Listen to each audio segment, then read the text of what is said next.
Hello, everyone. Welcome to the MudRoom, our weekly free Uncommon Sense parenting class. Today is our first interview episode, and I am very excited to introduce you to my guest, Alex Leech.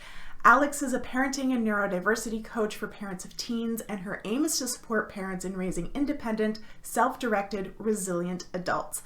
Our conversation today is about parental burnout, why it happens, how to recognize it, and some ways to deal with it. Alex is autistic and has ADHD and has 2 autistic children as well, so she comes into this conversation with an absolute wealth of knowledge. Before we get into it though, allow me to introduce myself. My name is Alana Robinson and I'm a parenting coach for parents of toddlers, preschoolers, and kindergartners. I help you understand why your kids are misbehaving and how to fix it without yelling, shaming, or timeouts. I'm your host here on the MudRoom. I'm also the host of the Parenting Posse Facebook group, and I'm the creator of the Parentability program where I help you raise well-behaved kids who listen. If you're new here, don't forget to like and subscribe so that you never miss another class. And without further ado, let's get into the interview. So welcome, Alex. Thank you so much for being here with us. Oh, thank you, Alana. This is a long time coming. I'm so excited to actually be here with you today. I am so excited for us to have this chat. Before we get started, why don't you just give us a little intro to who you are, what you do, how we came to know each other? Through social media, and we have a lot of people in common that we know, and we work in very similar, we're in the parenting realm. We're beggars for punishment because we work with parents, I love my parents. I work with families that are raising neurodivergent kids. Why? I have ADHD and undiagnosed autism. My kids are both autistic with multiple diagnoses. Like, you could put alphabets at the end of our names when you describe all the conditions that we have. And I've been a regulated health professional for over 23 years. And through working with families, I just kept hearing the cry. And then people are like, you were doing this for your family. Can you do this for other people? And people just started coming. And it was just this natural evolution to become Alex Leech and Consulting. That's my company. And yes. And here I am. And it's really, as parents, our best intentions are always to help our children and serve our children, support our children. But I think sometimes what happens is the more, help that we get and we reach out, we start to lose a little bit of that power of a part of us being, a major part in a major part in our children's success, like happiness. And that is how it's the parental influence, right? So we're asking our kids that have challenges, whether you're neurotypical or neurodivergent, we're asking them to do all this. And, when you look at the mirror, I know I look in the mirror and I sometimes don't like what I see, is that I am not always doing, following those rules myself, right? And that was a big turning point. And when I started looking at me and taking, as I call it, the coach approach to parenting, right? Then I realized, wow, this actually really makes a difference in the home. And when the home is calmer and there's less friction, no matter the age of your child, our children are able to succeed outside the home, whether it's school or socially. And so that's how Alex Leech and Consulting came to be. That's how I met you. And, thank you for what you're doing. Oh, thank you. This is part of what I love about the coaching kind of space, is that we make so many awesome connections, and there's so many ways to skin a cat, so to speak. And the different ways that we're all kind of attacking the same problem aren't competing. They're cohesive, right? They're all just kind of like different pieces of the puzzle. Exactly. Like it says, you take a village, we take a posse, right? I'm reading the thing behind you, and it comes to a lot of professionals, and it's not to speak, against any, but when you're working in this realm, collaboration is a huge part of it. So, if it's I'm working with someone that I think could benefit from your services, I'm going to, because it really comes to the families that we're working with, we're trying to serve them the best that we possibly can. And sometimes it's knowing when that is us or when it's someone else. And so that's why it's this village that you're thriving in. So today we're talking about burnout and Oh, what it goodness, is, yes. why it happens, how to deal with it. Whether you're dealing with a neurotypical child who is just presenting a lot of challenging behavior, or whether you have a neurodivergent child in your life, I think all moms, dads, caregivers in any way, shape, or form deal with this at some point in their parenting, caregiving journey. So, how do you define burnout, and have you experienced it before? Oh my goodness.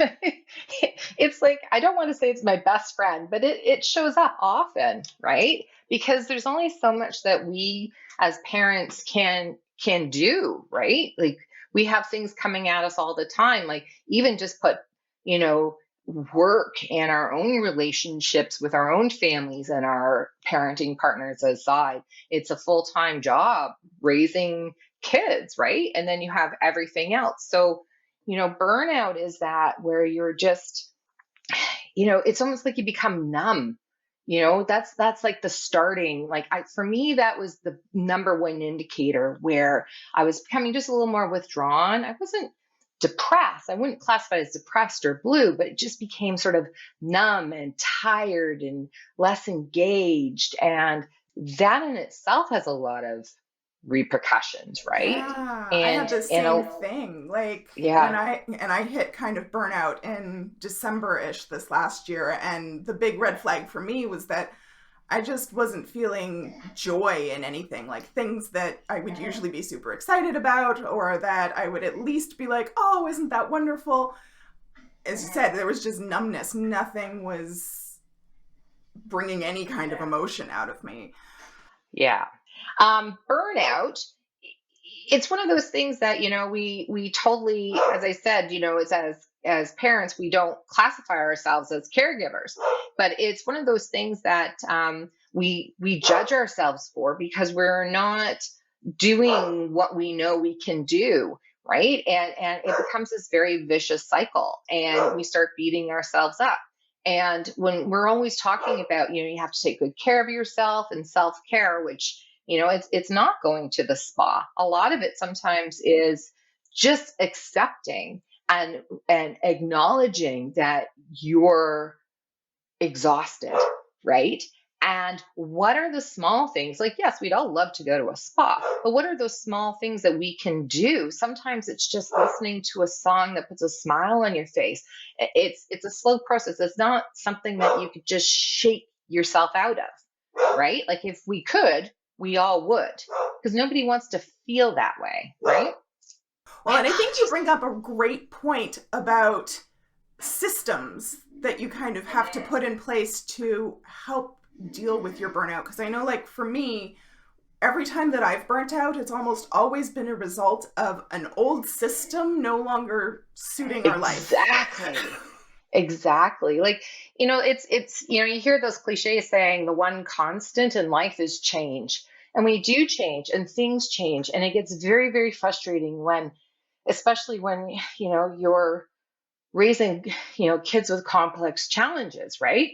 And what works today doesn't necessarily work tomorrow. And you get part of burnout is that frustration, the exhaustion, the oh my and oh my God, this is not what I signed up for. Like no parent wants to really address those things. And that is also what leads to burnout is ignoring all those feelings, even big and small, that lead up to that. So it's putting systems in place. And if that system isn't, as you said, working, what is, having the energy and you're like, oh, that's one last thing I want to do. Like, because it's hard to crawl out of at times, right? Absolutely. And I find, like, oftentimes when I'm dealing with clients who are burning out, it's because a system is no longer working for them, but it's probably still working for their child. and family or as a another whole too, family right? member, right? And so Yeah. then they feel guilty about having to change a system that is working for their kid, but it is either putting too much mental load or emotional labor or physical labor onto them and exceeding their own capacity. And that kind of mom guilt around, I can't do this anymore, but I feel like I have to because, or I can't hand it off to someone else because it's got to be me. And that's the thing, right? It's like somehow no one intends to, but somehow there's this little bit of a martyr complex that comes in, right? If I'm not doing it, who else is going to do that? And some of the, I'm thinking of a couple of clients in particular, right? It's the, you know, and my clients, the majority of my clients have kids that are autistic and ADHD and dyslexia and other brain-based differences, right? And challenges that way. And it's the, you know, they don't want to age shame. They don't, but there's, hygiene, and you're constantly, this one in particular, 17-year-old son, they're still reminding me every 3 days you have to shower and do this. And the parents are, so involved, and rightfully so, like, to help their son. But what happens is it becomes such a routine, and we experience that burnout, but then sometimes we're also, it turns into, we go into overdrive, and then we start helicoptering everything. And it's okay if, I said, so what's the worst that can happen if your son doesn't have a shower every 3 days? What's the worst? Yes, he might get a little smelly, but that we can deal with that another day. Or does it have to be you? What about your, or, let's set a system in place. Again, another system that's going to work for their son, and it's having a conversation. And that's the thing. It's about communication and collaboration, and you can't shoulder it all the time. And we think that we have to be so strong. And if we don't do it, no one's going to do it, or the family's going to fall apart. And maybe sometimes it might a little bit be a little unshaky, but it's, is there somebody there that can help you, a parenting partner that lives in the same home, or a parenting partner that doesn't, right? Or a friend, or a caregiver, a sitter, extended family. Sometimes just saying, I need 10 minutes. Or even if it isn't anybody else, just saying, kids, I need 10 minutes. I'm putting myself in a timeout, right? I'm taking a moment. And my kids have started saying that to me now. They're like, Mom, I think you need a moment. But that's right. Like, that's self-regulation, and that's demonstrating self-regulation, for modeling it for our children. Because I think we get this, and especially my clients, they'll get into this kind of headspace where they're like, I want my child to self-regulate. I want my child to self-regulate. And they're so focused on teaching their child to self-regulate that we forget that the way children learn best is by watching people who are more mature, further down the road than them, do it, and then they mimic it. And exactly, that's true no matter what neurotype you have. So it's really something that we have to take care of ourselves. And this is why, like, I'll say to my clients all the time, I have a punching bag in the basement, and if I can't deal with my kids, or I feel like I'm gonna haul off on something, I'll be like, I need a minute. I'm gonna go, I'm gonna take care of myself, and then I'll be back and deal with this for you. And it's okay if they're still upset for, that 20 minutes that I'm in the basement kicking the shit out of my punching bag. But yes, what that also does is it gives them that permission that when they feel like they need to hit something, to say, I need a minute, and to go and take that for themselves, right? Because if they don't see the adults do it, and oftentimes we as adults, we're so proficient at keeping ourselves calm even when we're really distressed that we've built in these very small regulation tactics that to our children aren't visible at all. Exactly. And especially if you have children that have difficulty, interpreting facial expressions and body language, right? And they see, for example, my son happy, sad, mad. Those are the three facial expressions, right? So it comes right out of the blue. He can't see that that progression of me getting irritated. So you look at it that way. I'm actually doing him a disfavor of not showing. So and if I don't lose it, he doesn't know. And then how am I going to teach him? And I say this to my clients too. How are you going to teach your children to show that it's okay to get upset? It's okay to have those moments, but it's what you do and how you conduct yourself in those moments that make the difference. And those are the teachable moments. It is so easy to, do something before or after, but it's in that moment. So for example, I say a lot of times with clients, I said, you can lose your shit. You could even swear, but but in that moment right there, you can say, oh, I am so sorry, or I'm so frustrated with this situation, not at you. Right. And if we're not showing our children that, and, from an early age, even up to, young adults into adults, if we don't show our children that we have emotion, how do we expect our children to show that emotion? Right? Exactly. And it's the same thing. Like a lot of my clients, their children are very perfectionist and they have a lot of anxiety around any of that imperfection. And one of the things that we talk a lot about is highlighting when you mess up. Because, Exactly. we spill milk on the counter and we just deal with it. We take a rag and we wipe it up and it's like it never happened. But to our children, when we don't highlight that that happened, they don't see it. And so then when they spill the milk or when they trip over something or when they break something, it's the end of the world and they live in fear because to them, our model is perfection. I have a client, and she was talking with me about her daughter, and who is 13. Most of my clients are sort of between that age of 9, 10 to 16, 17. That's my zone of genius right there. Most people are like, I avoid those years like the plague, and I'm like, bring it on, baby, right? But what happens is that the mom is burnt out, the daughter is stressed and burnt out. No one's talking there, and then it's this passive aggressiveness, and they're so angry but also tired at the same time.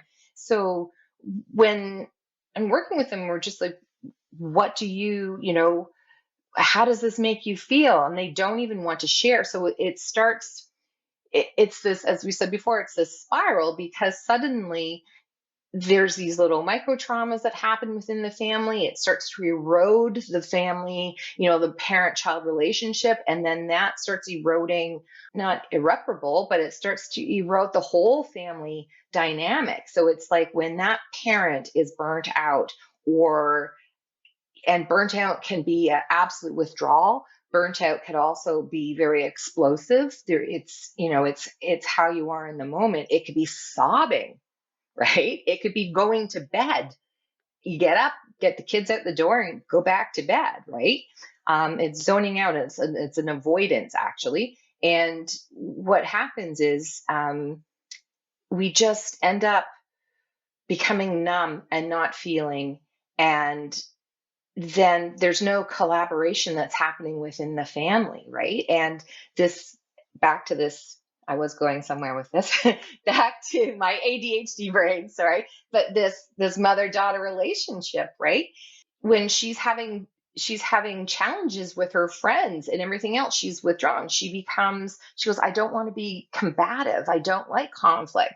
And we're like, no, but now you are not speaking up for yourself. You don't have to come at things and hitting them hard. But if you do not let people know how you are feeling, or that they're doing something that makes you feel uncomfortable or hurts you, how we behave is how we teach others to treat ourselves, right?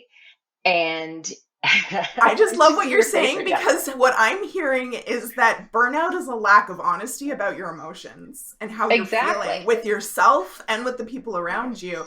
And I love that. Like it's this denial of what you're feeling, and it's you're reticence to share honestly with the people around you how you're feeling. And then you just become numb to that, right? And Exactly. how can we expect our children to be honest with us, not just about their emotions, but about what's going on in their lives, if we're not honest with them? Exactly. And that's the thing too, right? Like, I say to my families, right, that we're not mind readers, right? We are not mind readers. And I'm glad we're not, because I do not want my family to know what I'm thinking half the time. Right? But it's like this, it's when we do not share how are feeling. And that's the other thing too, as parents, when we're not sharing what we're feeling, and I'm not talking about the heavy stuff, but just, guys, I'm having a tough day today, right? Just give mom a bit of a break, or give me 20 minutes. I'm having a tough time, right? That is teaching our children that when they're having a tough time, it's okay to have a little mini timeout to go collect yourself, right? It's that And modeling, it's right? that modeling. And then also, too, it's the whole point of,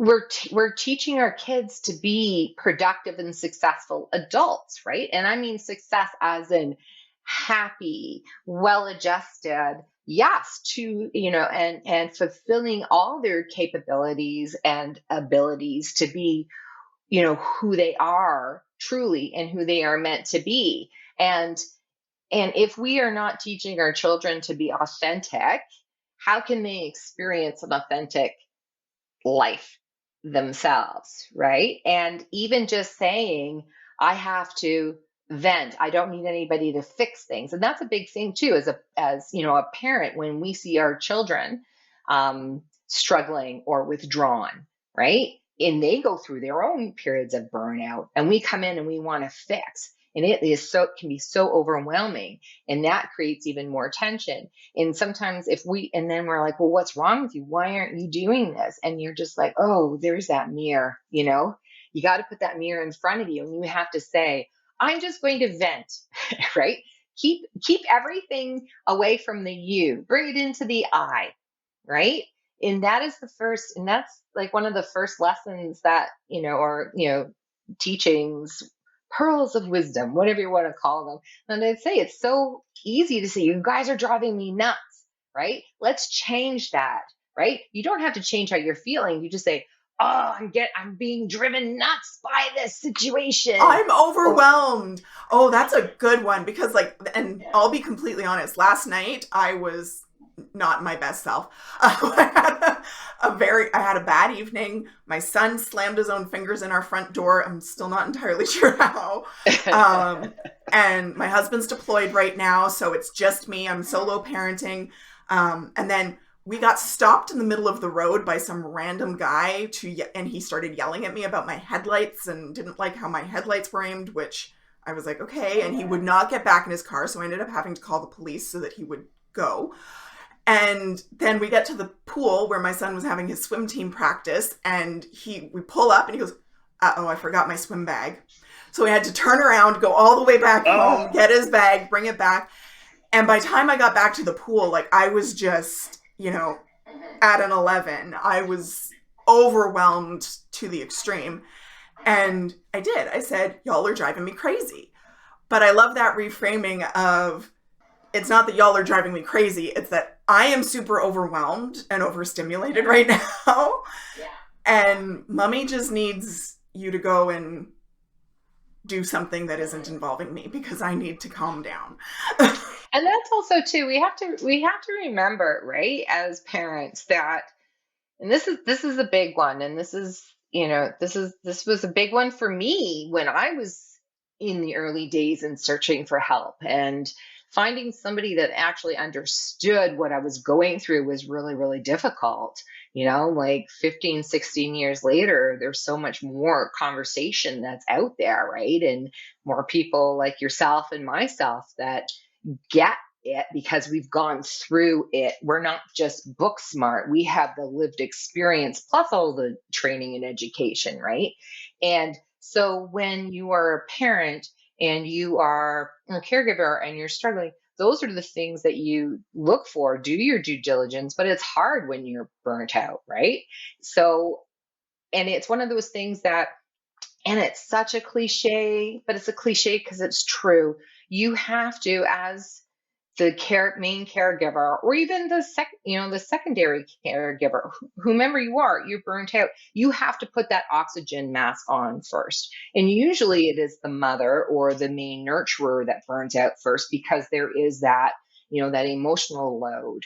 There's everything else going on. Sometimes it has absolutely nothing to do with our children or our partners. It has everything to do with the scheduling, the bag left at the arena or the pool, right? And it's like, we have to remember that these people, whether they're little people or, young adults, teenagers, whomever we are interacting with in that moment, that they are not 99.9% of the time purposely forgetting things, dropping things, doing things, right? Experiencing things on purpose to make us lose our shit, right? So in that moment, and it's hard because when you're the one that's burnt out, you're like, oh, this is another thing I got to do. But if we can just take that moment, and this is one of the main teachings, is we take that moment, even if it's 3 seconds, to breathe before.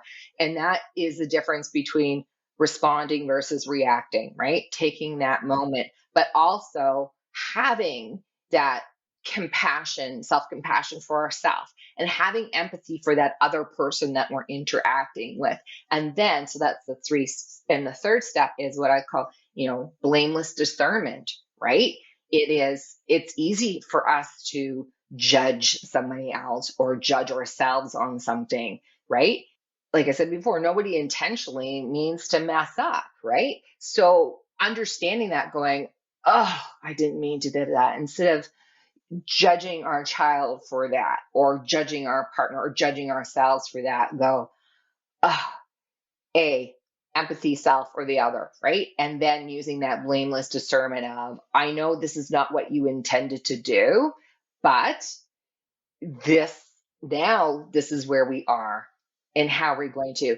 And that when you're burnt out, that seems like such a big thing to do and process. But when you start practicing it, right? You practice it in the good times, the moderate times, the not so great times. We keep practicing it, right? Because practice makes permanent. And if we do that, then we start neutralizing, and then we stop that sort of, because what we say to our kids is what helps develop the little voice inside their head when they become adults, right? And so, yeah, it's heavy shit being a parent, all those things that you're thinking about all the time, right? But if we can, from this burnout, we can say, take the moment. It's okay to vent.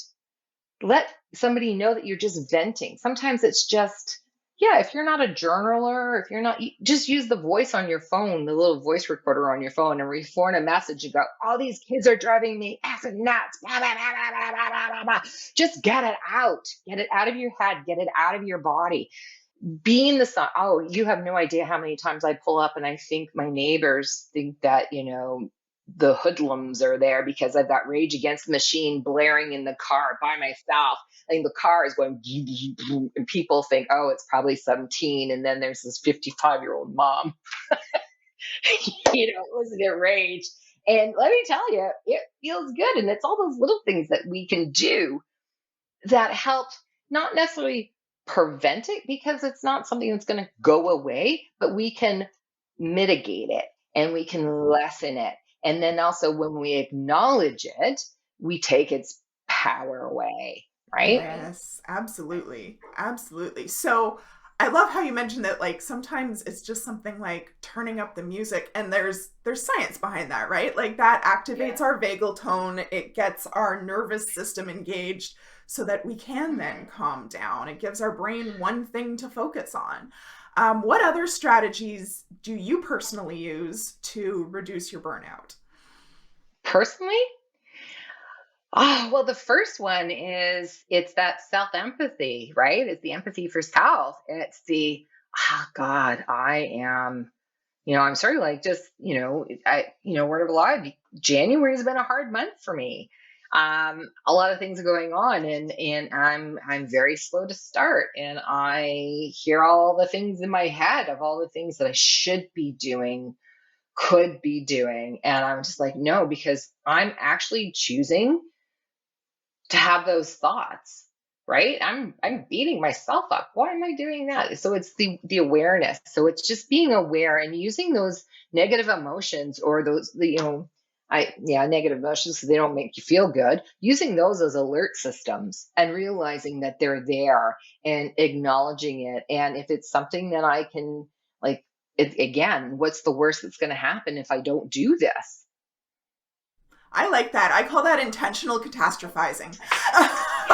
Because and that's one of my main strategies too, where I go, what is the worst that could happen in this situation? And then I will flesh that out. And sometimes I'll take it really far, where I'm like, okay, yeah, if I let this go on long enough, the house will burn down. My children will grow up to be hoodlums. But at least then I can then kind of figure out where along that spectrum my line in the sand needs to be But and did you work realize back that you from started that. did you realize that you started to laugh, right? And that's the thing too. It's like that is one of the techniques that, I teach. It's like, yes, what is the worst that could happen? And then you start to catastrophize it, and you realize how silly it gets, and then you start laughing, right? That, someone listening could be like, oh, that sounds really silly. But you practice it and you do it, and you realize that we make things so heavily weighted and monumentous when they're not.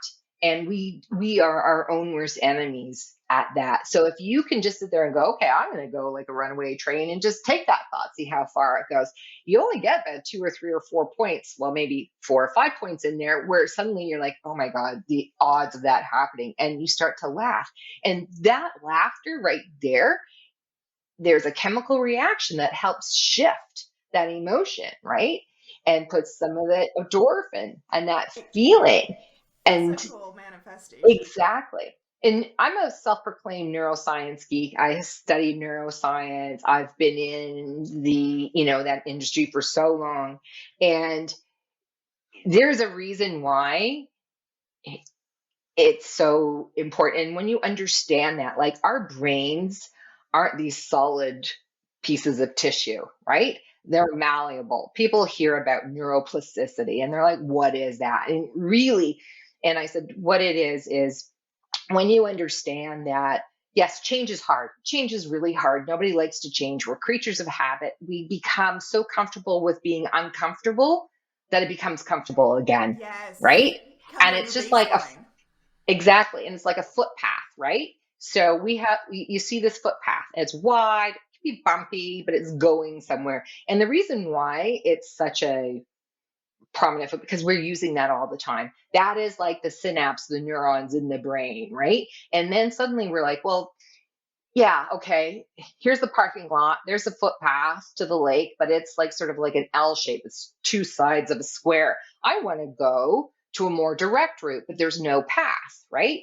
So it's uncomfortable. You start walking and making your new path. Yeah, you trip over some rocks, you do this, but the more that you use that path that you're building, the more the grass gets trampled down, the more comfortable it becomes, and the more on the old path, the grass starts coming up. So it starts to regrow or lessen, right? The path. I'm botching this No, example I badly, get you. The but the old path starts to weaken, right? it Like, starts to weaken and grow in it. And the more that you're using this new path, the more that you're strengthening those connections, right? And I won't geek out on you, but it's the myelin, and it's the conductivity of the impulses that are going between those two neurons. And the more that you use them, the more the myelin sheath gets thicker, and the more it insulates, and the faster that conductivity happens, right? And builds, and it becomes quicker, and then becomes more automated, right? And then the old path starts growing over. So And that's why it always takes like around 6 to 7 weeks, right? And people are like, I want to come and see you and I want to talk. And yes, if it's information gathering or they're looking, to find somebody or they're looking to understand a diagnosis, yes, we can do that one-on-one. But when people are working with us, it's not like one or two answers. Yes, we can, and you can go to TikTok and you could go all these amazing places with all these amazing people, right? But I said, do your research first, because what is being suggested, where is that support? And that's because you need that practice. You need that repetitive. You need that accountability. Become a You need habit.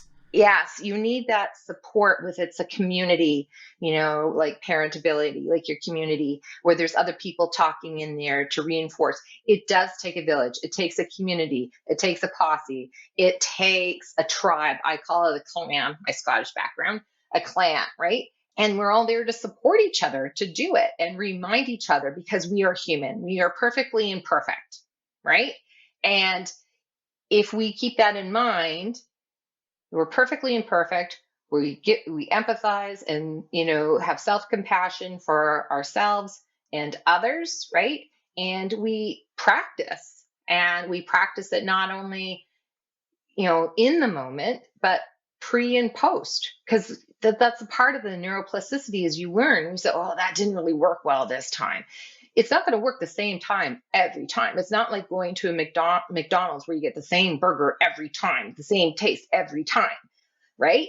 It's people change. People have different moods. People, so sometimes we have to adapt a little bit. So it didn't work this time. Do you throw it out? No, it's like, oh, what did I learn? And that's the neuroplasticity. What did I learn? It's a growth mindset.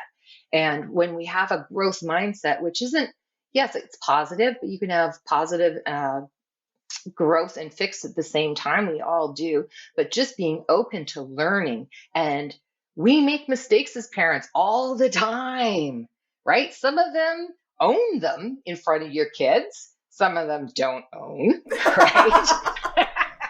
But just kind of make mental note like, oh yeah, I'm not going to do that again, right? Yeah.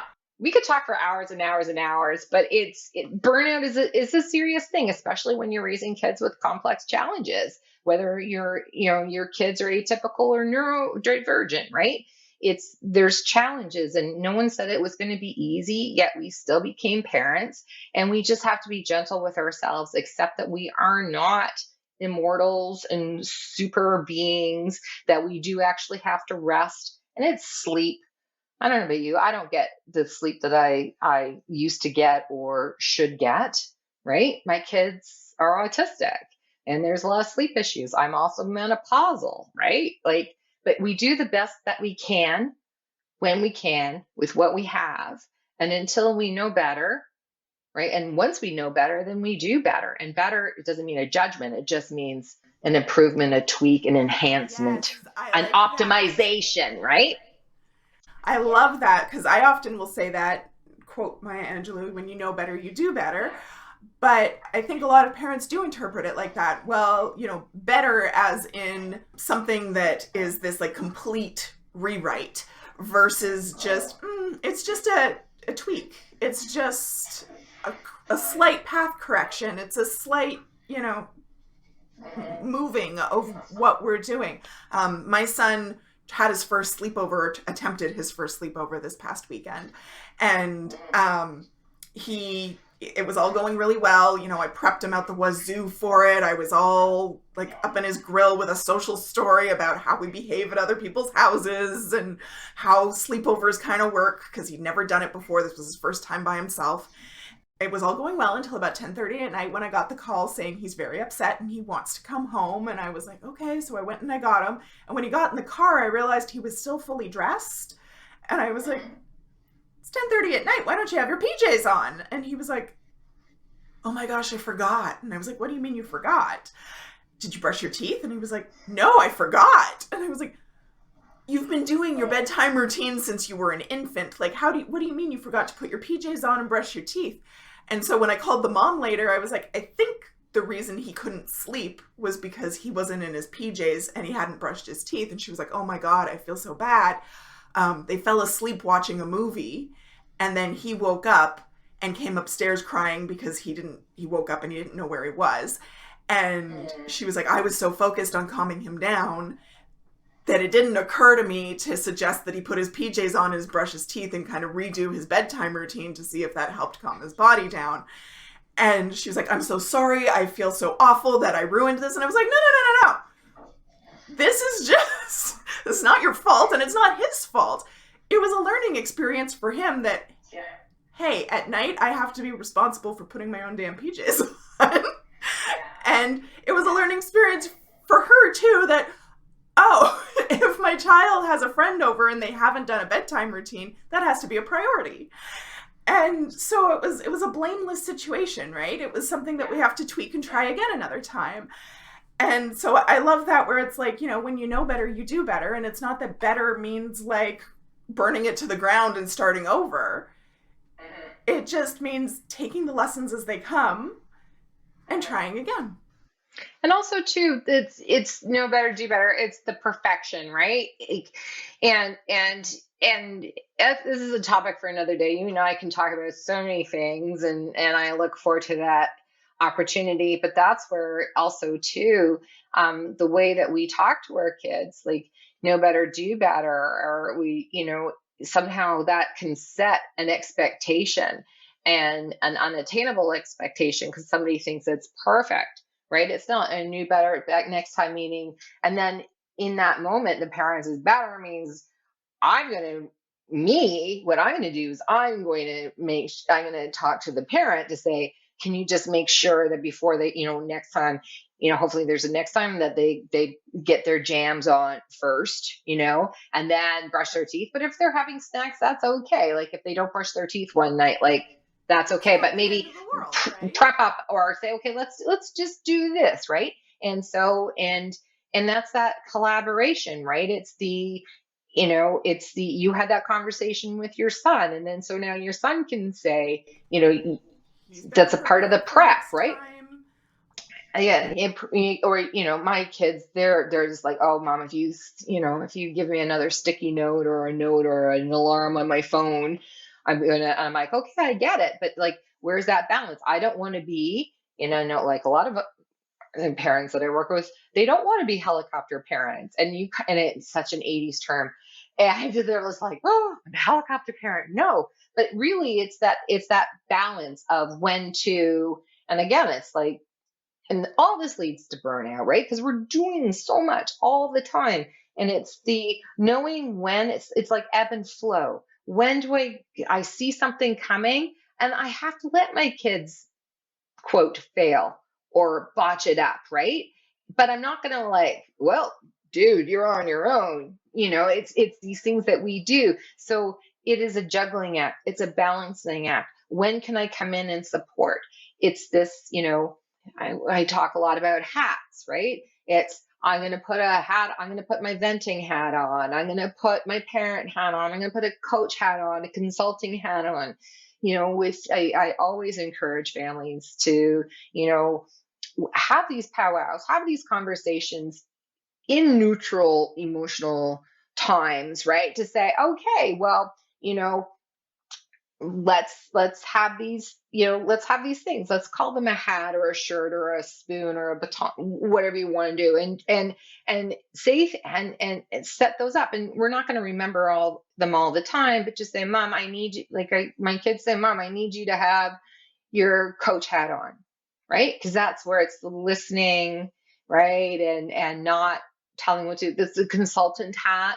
We have, so with the clients we have, it's like the problem solving, right? The coach hat is the listening, right? The parent hat is the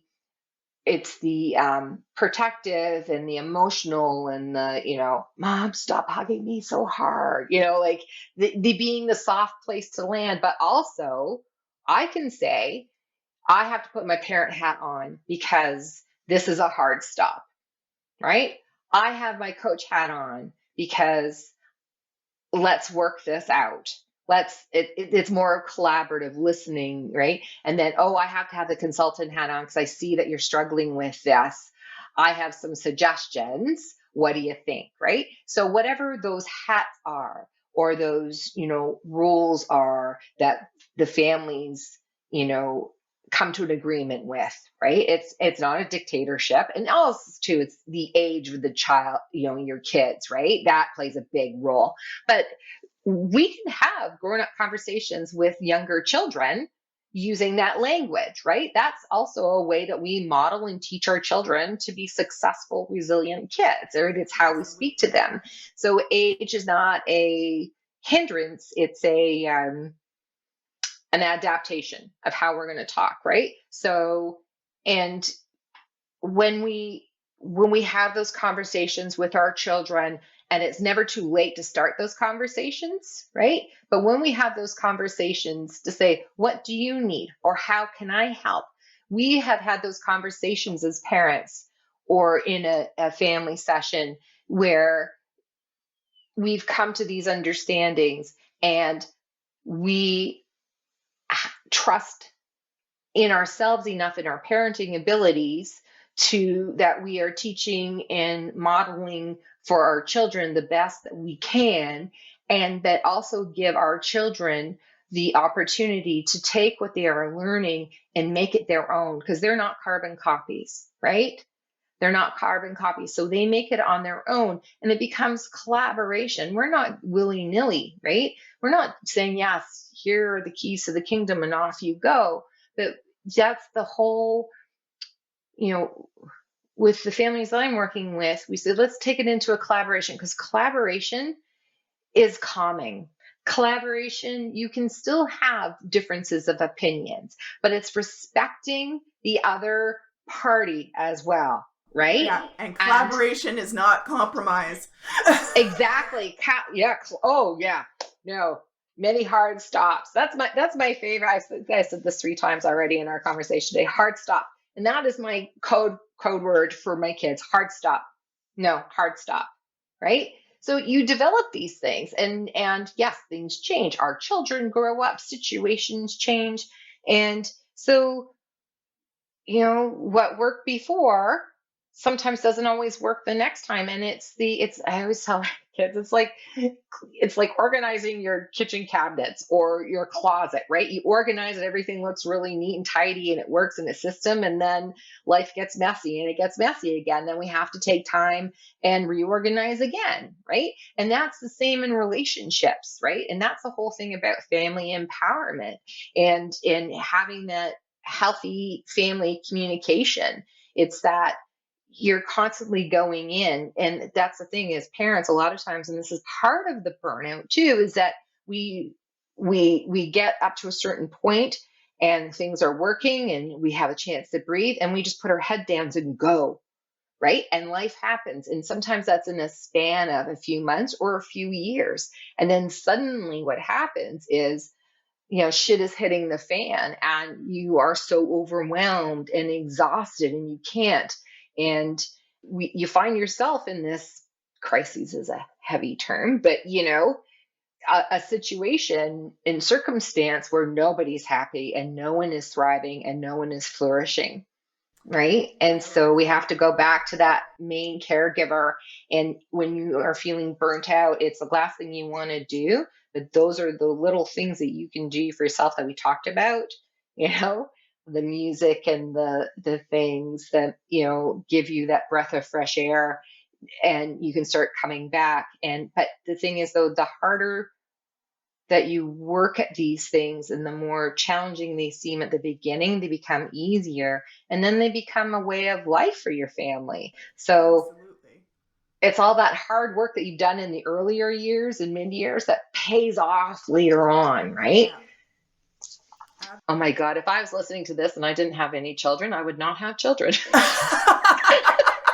get me wrong, I love me, but I love my kids, and I love being a parent, and I love what I do, but sometimes this is a reality, and we don't talk about it enough, right? Exactly. So thank you so much for being here and having this conversation with us, because I think it's going to be very validating for a lot of parents who are listening that, this is something we feel, even as professionals, we feel too, and we deal with on a regular basis. So thank you so much for being here. So As we wrap up, can you tell us, Alex, how our listeners can find you, reach you, connect with you? Well, the easiest way is alexleech.com. Alex Leech, oh, not .com. Oh my goodness, you won't get me. alexleech.ca. All right, do that again. alexleech.ca or Google Alex Leech, consulting and deconsulting. But that's where I am. And it's on Facebook. It's everywhere else, but just go there. Ask Alana if you forgot. Awesome. All right. Well, thank you so much for being with us today, Alex. It's been a wonderful conversation, and I hope you have a wonderful rest of your day. Oh, you too. Thanks again so much. Bye, everyone.